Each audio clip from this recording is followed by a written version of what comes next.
Assalamualaikum warahmatullahi wabarakatuh. Nah, pada kesempatan kali ini saya akan menerangkan bagaimana prosedur pembuatan SKPI atau Surat Keterangan Pendamping Ijazah. Sebelum masuk di sana, saya pengen menjelaskan sedikit tentang apa sih SKPI itu. Surat Keterangan Pendamping Ijazah itu dikeluarkan langsung oleh rektor yang dibarengin dengan ijazah. Ibarat SKPI ini sebagai pengganti CV kalian. Suatu perusahaan pasti akan lebih mempercayai SKPI kalian daripada CV yang kalian buat. Karena di mana SKPI sudah diverifikasi oleh jurusan hingga tingkat universitas. Sedangkan CV kalian yang kalian buat sendiri bisa jadi kalian tambahkan sendiri dan tidak terverifikasi.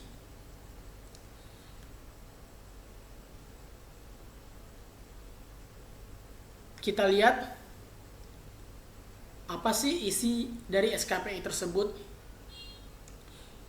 Ruang lingkup program pengembangan kemahasiswaan. 1. Penalaran dan keilmuan. 2. Bakat, minat, dan kemampuan. 3. Organisasi. 4. Kesejahteraan dan kepedulian sosial. 5. Kegiatan penunjang. Ruang lingkup kegiatan organisasi mahasiswa tingkat jurusan atau prodi dan tingkat fakultas. 1. Bidang pengkajian ilmiah. 2. Bidang pengabdian kepada masyarakat. 3. Bidang pembinaan dan pengembangan organisasi. 4. Bidang seni, budaya, dan olahraga. Instrumen SKPI. Nah, ini dia yang kita bahas sekarang, instrumen SKPI. Dimana yang nantinya di SKPI kalian banyak isinya, tapi yang bisa kalian isi 5 instrumen ini, yaitu penghargaan, penguasaan bahasa internasional, pengalaman organisasi, pendidikan soft skill, magang. Nah, inilah yang kalian isi, dimana isinya itu selama kalian mulai berkuliah hingga kalian lulus. Itu bisa kalian masukkan ke SKPI di 5 poin SKPI tersebut. Masukkan sebanyak-banyaknya karena itu berguna untuk kalian sebagai fresh graduate untuk melamar pekerjaan. Semakin banyak isi SKPI kalian, semakin dilirik oleh perusahaan. Tapi ingat, pengisian SKPI ada ketentuannya dan sekarang akan dijelaskan seperti apa ketentuan pengisiannya. Ini 5 poin tadi yang bisa kalian isi: penghargaan, penguasaan bahasa internasional, pengalaman organisasi, pendidikan soft skill, magang. Kita lihat dari penghargaan. Apa sih isi dari penghargaan itu? Di sini untuk isi penghargaan itu ada 9 poin. Pertama itu juara lomba kegiatan ilmiah, juara lomba kegiatan seni budaya, juara lomba kegiatan olahraga, juara lomba minat dan bakat lainnya. Kelima, juara lomba kegiatan ilmiah dan non-ilmiah yang belum berhasil menjadi pemenang lomba, keikutsertaan berdasarkan proses tahapan lomba. Keenam, delegasi universitas, fakultas, jurusan memenuhi undangan pemerintah, kementerian. Ketujuh, penerimaan beasiswa. 8. Penerimaan bantuan dana usaha. 9. Menerima predikat penghargaan dan apresiasi dari institusi di dalam dan di luar kampus. Ketika kalian merasa punya 9 poin ini, kalian bisa memasukkannya di penghargaan. Kalau kita lihat di sini, poin 1 sampai 5 yaitu juara lomba. Walaupun kalian tidak juara, tapi ada bukti keikutsertaan lomba kalian, itu kalian bisa menampilkan sebagai penghargaan di sini.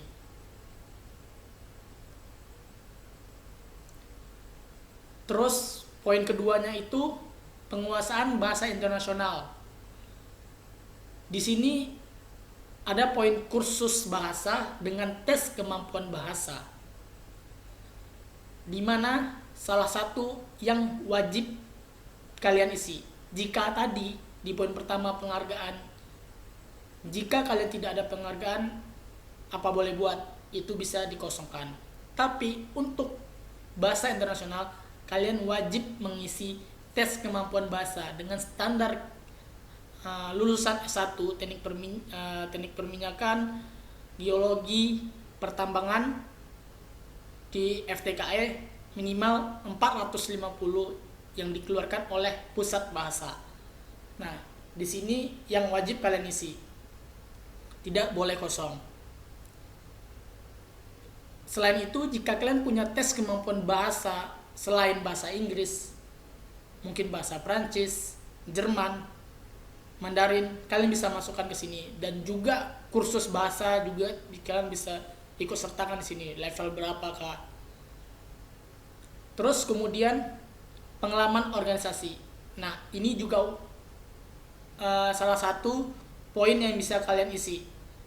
Tapi tidak wajib. Jika kalian tidak mengikuti organisasi selama kalian berkuliah, tidak apa-apa. Jenis kegiatan yang bisa dilaporkan di sini adalah 6 poin. Pertama, anggota organisasi di dalam kampus. Pengurus organisasi di dalam kampus seperti BEM, Presma, Kongres. Jadi kalian sebagai pengurus kah atau anggota kah bisa kalian masukkan. Terus anggota kepanitiaan kegiatan organisasi di dalam kampus, ini juga bisa kalian masukkan. Anggota organisasi di luar kampus, pengurus organisasi di luar kampus, anggota kepanitiaan kegiatan organisasi di luar kampus. 6 poin ini kalian bisa masukkan di bagian pengalaman organisasi. Di sini kalau dilihat juga ada periode, itu wajib diisi, status dalam organisasi wajib diisi, ruang lingkupnya juga wajib diisi, lokal kah, nasional atau internasional. Contoh mungkin di perminyakan, ketika kalian mengikuti IATMI, berarti kalian bisa memasukkannya sebagai tingkat nasional. Ketika kalian mengikuti SPI, berarti kalian bisa memasukkannya sebagai tingkat internasional. Seperti itu. Nanti kita lihat bagaimana pengisiannya. Terus pendidikan soft skill. Nah, di SKPI ada 5 poin dan yang wajib kalian isi 2 poin, yaitu bahasa di mana tadi TOEFL minimal 450, S1 yang dikeluarkan oleh pusat bahasa, dan poin keempat yaitu pendidikan soft skill. Ini wajib kalian isi, yaitu bisa diambil dari syarat kelulusan kalian juga mengikuti seminar minimal 5 sertifikat seminar. Nah, ini bisa kalian masukkan di sini. Dimana selain itu pendidikan soft skill ada 10 poin yang bisa kalian masukkan juga. Peserta diskusi, dialog interaktif, seminar, forum diskusi ilmiah, keagamaan, seminar interprodi, seminar badan kemahasiswaan, seminar ormawa. Poin kedua, peserta pelatihan atau workshop, seminar seperti LDK, outbound, LKMM, dan upgrading lainnya. Terus yang ketiga, anggota atau peserta kegiatan pengabdian kepada masyarakat. 4. Anggota peserta kegiatan penelitian ilmiah. Nah, ini salah satu dosen suka melakukan penelitian dan dimana juga membawa mahasiswa. PKM juga begitu. Ini bisa kalian masukkan di sini jika kalian pernah ikut PKM dan penelitian dosen. Terus kelima, narasumber atau instruktur acara ormawa. Keenam, asisten mata kuliah atau lab praktikum. Nah, ini bisa digarisbawahi, untuk asisten mata kuliah itu sekarang tidak diperbolehi. Yang diperbolehi oleh Dikti itu ialah lab praktikum. Kalian sebagai asisten lab itu boleh, sebagai aslab bisa minta sertifikatnya ke kalapnya dan bisa kalian masukkan di sini. Itu mendukung, sangat-sangat mendukung untuk kalian melamar pekerjaan nantinya. Ketujuh, peserta PPSMB, pengenalan kegiatan kampus. Kedelapan, peserta studi banding ke perguruan tinggi lain. Ke-9, peserta studi banding ke perusahaan atau institusi. 10, peserta performance seni budaya, panduan suara, tari, wayang, dan lain-lain. Nah, ini bisa kalian masukkan juga, ada waktu pelaksanaan juga, ada lembaga penyelenggaranya juga yang harus kalian isi.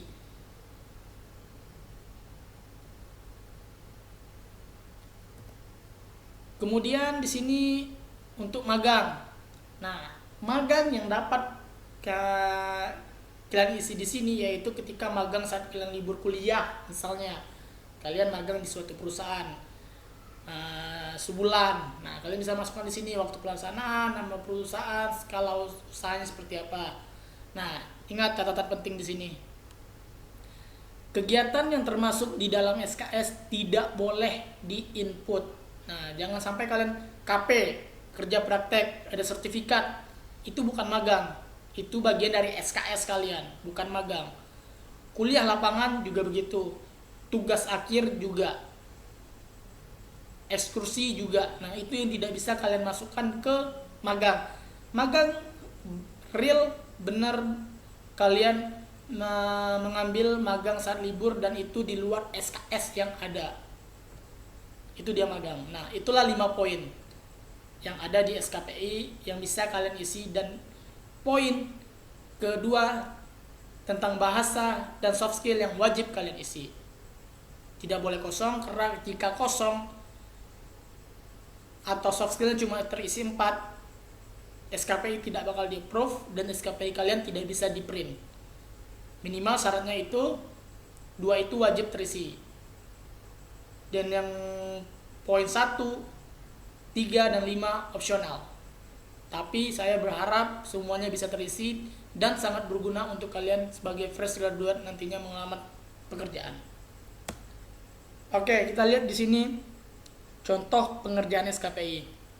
Di mana di sini kita buat aturan cara membuat si SKPI biar seragam.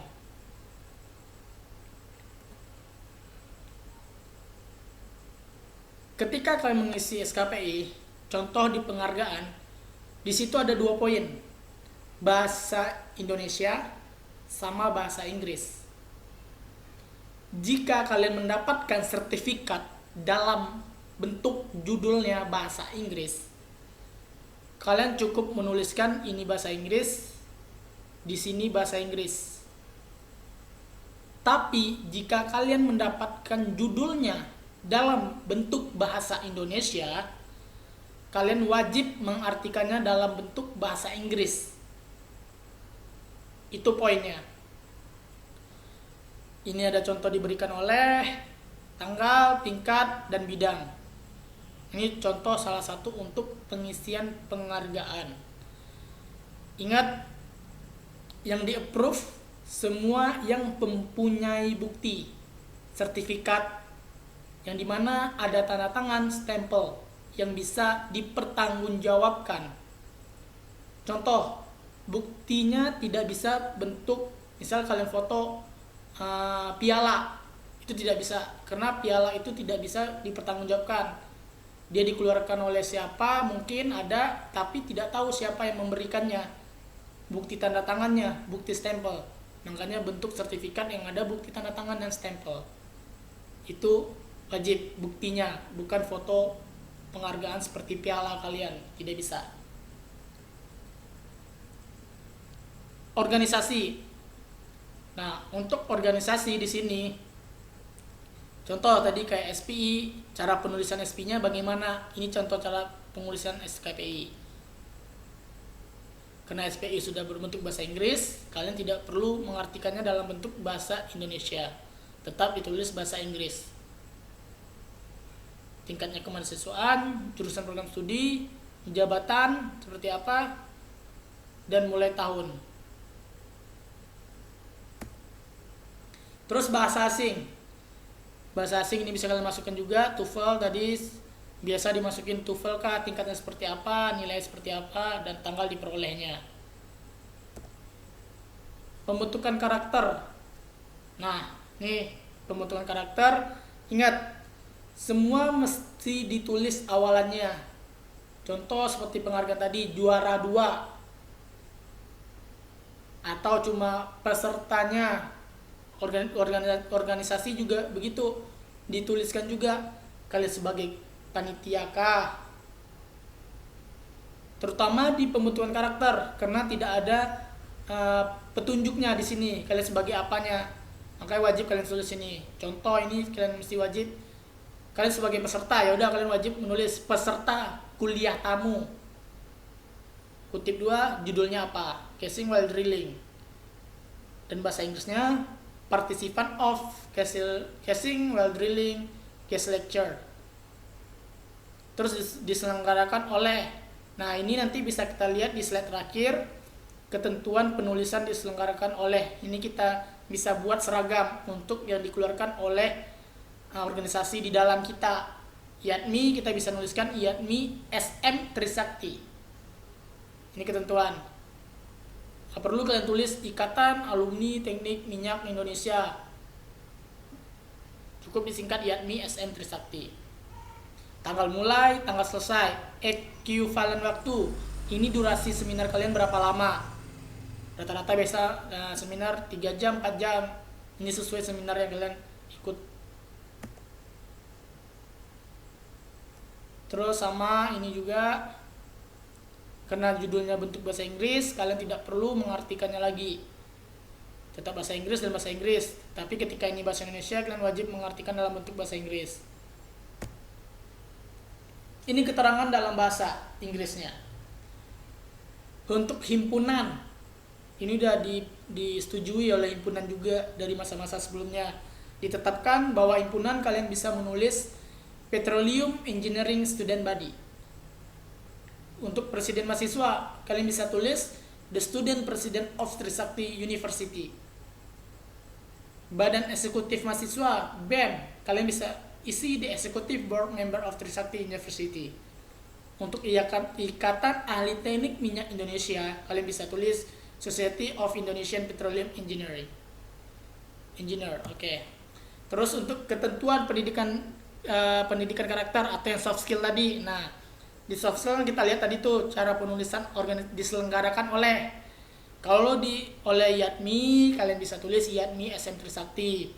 Kalau SPI, kalian dapat tulis SPI SC Trisakti. Himpunan, kalian boleh tulis BPJMTP Trisakti. Presma dapat ditulis ke Presma Usakti. Ini ketentuan.